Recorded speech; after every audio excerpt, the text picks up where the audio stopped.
Yung wallet ko nakalimutan ko sa bahay. Hello guys. Ano ba yan? Yung wallet ko naiwan ko pa. Ayun, nandito. Naobra ko sa project sang apo ko. Aeroplano. Nasaan yung pera nito? Rap. Bunso, nakita niyo ba yung pera ko dito? Wala nang laman. Ewan ko nga, di ko nga alam na nandiyan yung wallet mo. Hindi sana kung napansin kong nandiyan, inabot ko sana sa'yo kanina. May 1,000 lang kanina to eh. Aeroplano. Ano ni aeroplano?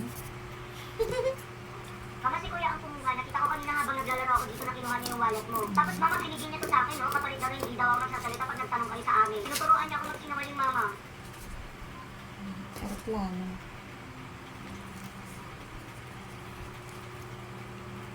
Rap, bunso. Andito na ang mama. Rap at bunso. O, eto. May binili ako para sa inyo. Pagkain to.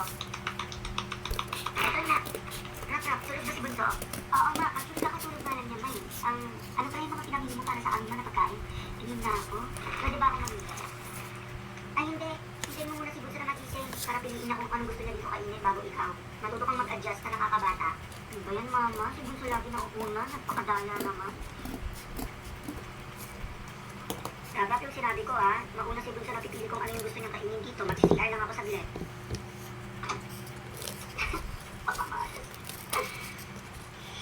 Ano ba ito mo? Lace? Oh, gusto ko itong lace. Mag-gising ka na ka sa Bunso. Sige na. Yan. Aeroplano. Ano to? Sarap. Thank you, mama. Sarap. Oh, aeroplano. May Bunso, gising ka na. Anong kinakain mo? Pingi ako. Pala, Bunso, bilhin tayo ni mama ng pagkain pero ayaw niyang galawin ko kasi mauna ka daw pumili. Pili ka na nandyan, oh. Nasaan na yun? Eto ba, kuya? Ubus na.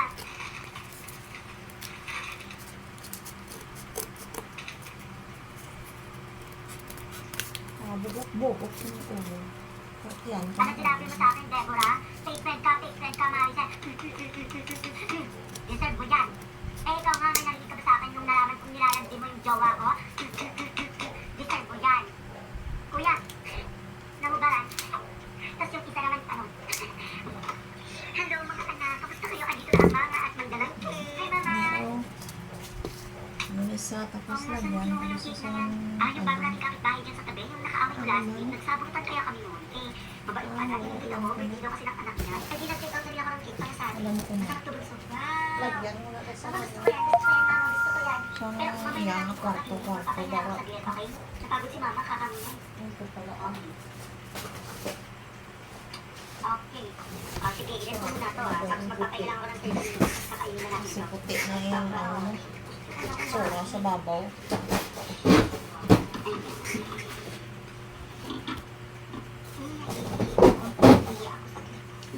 Makakakita ka ng zombie-zombie.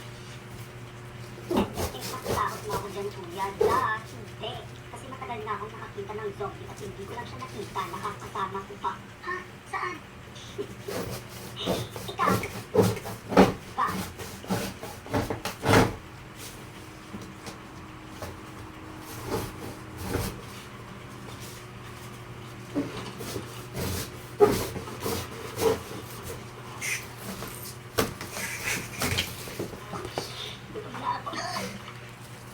Ano may ibutang ko sa iyang ano. Sino ang kumain sa cake? At nagtira pa talaga kayo, Sino nga ang kumain? Mama, basta hindi ako ang kumain sa cake, mama, promise. Tip-tip!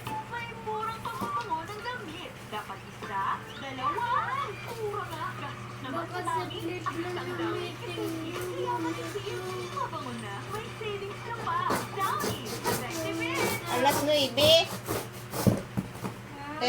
Kailangan kailangan maaga ka pa dito sa center para nga hindi ka mauwi dito. Kaya mo sabihin mo na tutulog naman ko. Magpapay na lang ako saglit kasi napagod na akong magbihis sa baba, okay? Sabihin mo sa kanya. O sige, magpapay na muna ako. Bihig ka dito, Diyos ko, Te, for sure, pag paano inabot na ko karon? kay mama, magiging masaya na naman siya. Mama, I'm home. May surprise ako sa inyo.